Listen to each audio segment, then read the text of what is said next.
பிஸ்மில்லாஹிர் ரஹ்மானிர் ரஹீம். இஸ்லாமிய நிறுவனம் அறக்கட்டளை IFT சார்பாக நேயர்கள் அனைவர் மீதும் சாந்தியும் சமாதானமும் நிலவட்டும் என்று பிரார்த்தனை செய்கிறோம்.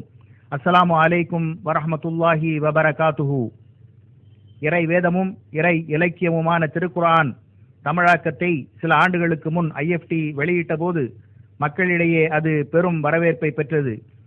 அப்பொழுதே அதன் தமிழாக்கத்தை ஒலிப்பேழையாகவும் குறுந்தகடுகளாகவும் கொண்டு வர வேண்டும் என பலரும் விரும்பினார்கள். இறையருளால் குர்ஆன் தமிழாக்கம் முழுமையாக ஒலிப்பேழையில் வெளியிடப்பட்டு மக்களிடையே மாபெரும் வரவேற்பை பெற்றுள்ளது.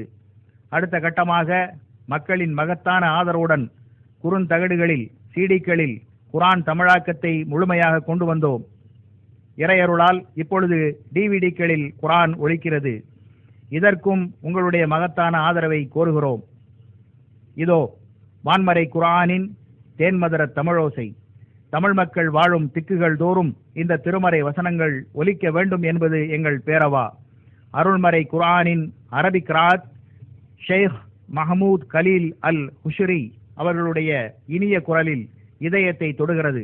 அந்த இனிமைக்கு இனிமை சேர்க்கிறது இதமான தமிழ் குரல். இந்த தமிழ் குரலுக்கு சொந்தக்காரர் மௌலவி முஹம்மது இஸ்மாயில் இம்தாதி அவர்கள். இந்த மொழியாக்கம் குறித்து ஒரு செய்தி. சொல்லுக்கு சொல், வசனத்திற்கு வசனம் என்ற பாணியை பின்பற்றாமல் கருத்தின் அடிப்படையில் பத்தி பிரித்து இந்த மொழியாக்கத்தை அமைத்துள்ளோம். குர்ஆனின் உயிரோட்டத்தை புரிந்து கொள்ள இதுவே உன்னதமான வழி. இந்த நல்ல வாய்ப்பை எங்களுக்கு வழங்கிய இறைவனுக்கு நன்றி செலுத்துகிறோம். வளமான கருத்துக்களை உள்ளத்தில் ஏந்தி வாழ்வாங்கு வாழ வான்மறை குர்ஆன் வலிமையாய் அளிக்கிறது.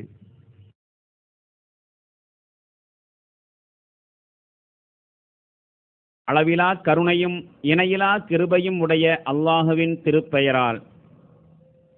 குர்ஆனை அதற்குரிய முறைப்படி ஓதும் முறை பற்றிய பல்வேறு முக்கியத்துவங்களை குர்ஆனிலும் ஹதீஸிலும் காண முடிகிறது. உதாரணமாக, வரத்திலில் குர்ஆன தர்தீலா, மேலும் குர்ஆனை நிறுத்தி நிதானமாக ஓதுவீராக. அல் குர்ஆன் அத்தியாயம் 73 வசனம் 4. குர்ஆனை இனிமையாக ஓதாதவர் நம்மை சார்ந்தவர் அல்லர் என்பது நபி ஸல்லல்லாஹு அலைஹி வஸல்லம் அவர்களின் எச்சரிக்கையாகும். குர்ஆன் ஓதும் முறை பல்வேறு சட்ட விதிகளாகவும் முறைகளாகவும் அறிஞர் பெருமக்களால் தொகுத்தளிக்கப்பட்டுள்ளன. இம்முறைக்கு அரபியில் தஜ்வீத் எனப்படுகிறது. தஜ்வீத் எனும் ஓதும் கலை என்பது பல நூறு விதிமுறைகளை கொண்டதுதான் எனினும் மிக அத்தியாவசியமான சில குறிப்புகளை மட்டும் இந்த குர்ஆன் ஒளி குறுந்தகட்டில் இடம்பெற்றுள்ள குர்ஆன் வசனங்களில் குறிப்பிட்ட சில நிறங்களில் அடையாளமிடப்பட்டுள்ளது. அவைகள் பின்வருமாறு அமைகின்றன. விரிவான விதிகளின் விளக்கங்களுக்கு அறிஞர்களை தொடர்பு கொண்டு விளக்கம் பெறுங்கள். பச்சை நிறம். எந்த எழுத்து பச்சை நிறத்தில் இருக்கிறதோ அவ்வெழுத்தை சற்று முனகுதலுடன் ஹம்மிங் உச்சரிக்க வேண்டும். இதற்கு குன்னா என்று சொல்லப்படும்.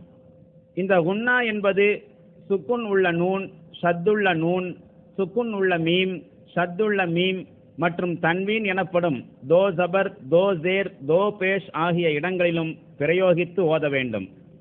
உதாரணமாக, இன்னா மக்கன்னா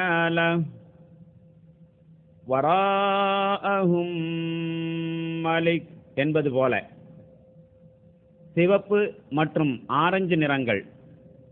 எங்கெல்லாம் சிவப்பு எழுத்து வருகிறதோ அவ்வெழுத்துகளுக்கு ஜபர், ஜேர், பேஷ் எனும் அகர, இகர, உகர ஒலி அடையாள குறிகளில் என்ன குறி இடப்பட்டுள்ளதோ அவ்வொலி வடிவிலேயே ஆகாரமாக அல்லது ஈகாரமாக அல்லது ஊகாரமாக நெடிலாக வாசிக்க வேண்டும். இவ்வாறு நீட்டி ஓதுவதற்கு மத்து எனப்படும். இதில் மத்தே முத்தசில், மத்தே முன்பசில் என இரு வகை உண்டு. மேல் விளக்கத்திற்கு அறிஞர்களை தொடர்பு கொள்ளவும். வழக்கு சொல்லில் இவைகளை சின்ன மத்து, பெரிய மத்து என்பர். இவ்வாறான மத்து வரும் இடத்தில் எழுத்துக்களை சிவப்பாக அடையாளப்படுத்தப்பட்டிருக்கும். அவைகளை நீட்டி ஓதவும். உதாரணமாக, வராஅஹும் மலாயிகதி பனி இஸ்ராயீல் என்பவைகளைப் போல. சாம்பல் நிறம். எந்த எழுத்துக்கள் சாம்பல் நிறத்தில் இருக்கின்றனவோ அவ்வெழுத்துகள் மௌன எழுத்துகள், சைலண்ட் லெட்டர்ஸ் என்று அறிக. இவற்றை உச்சரிப்பில் கொண்டு வரக்கூடாது. உதாரணமாக, மில்லதுன்னி ஃபன்தலகா ஃபஅபவ் அன் யுضيفوهما ஆகியவைகளைப் போல. பிஸ்மில்லாஹிர் ரஹ்மானிர் ரஹீம். அல்ஹம்துலில்லாஹி ரப்பில் ஆலமீன். அர்ரஹ்மானிர் ரஹீம். மாலிகி யௌமித்தீன். இய்யாக நஅ்புது வ இய்யாக நஸ்தஈன். اهدنا الصراط المستقيم. صراط الذين أنعمت عليهم غير المغضوب عليهم ولا الضالين.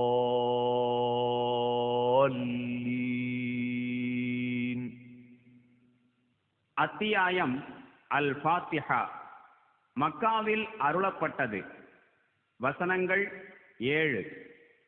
அளவிலா கருணையும் இணையிலா கிருபையும் உடைய அல்லாஹுவின் திருப்பெயரால்.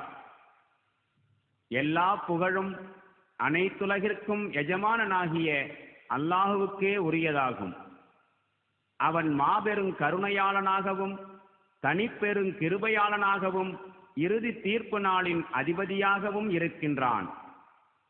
உனக்கே நாங்கள் அடிபணிகிறோம், மேலும் உன்னிடமே நாங்கள் உதவி கேட்கிறோம். எங்களுக்கு நீ நேரான வழியை காண்பித்தருள்வாயாக. அவ்வழி எவர்களுக்கு நீ அருள் புரிந்தாயோ அவர்களின் வழி. உன்னுடைய கோபத்துக்கு ஆளாகாத மற்றும் நெறிதவறி போகாதவர்களின் வழி.